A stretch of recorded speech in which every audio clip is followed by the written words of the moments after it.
Hello everyone, welcome to a new session. Today I'd like to present to you a new feature which we have enabled for the deburring strategy. First I would like to show you where you can find this option in the UI.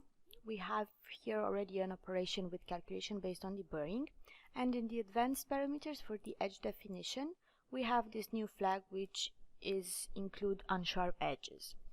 This feature was developed in order to allow the application to deburr the edges that cannot be determined from the input mesh by simply using edges sharper than some angle which is defined, which is this one here. In order to do so, I have already created two operations and I would like to show you the differences with and without this option.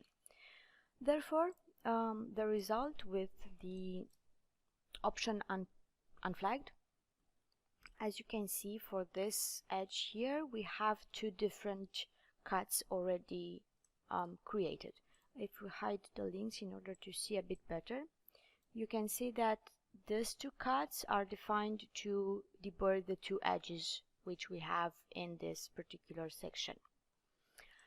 But by applying the option we will basically have only one, because this part here will be defined as a unsharp edge and it will be cut in one single pass, which is like here. Let's hide the links for this one as well. Therefore the difference is that in the past without the option we have two different cuts for this particular section, and with the option flagged we have only one pass. This happens on all the edges which can be defined under that threshold which the user can input.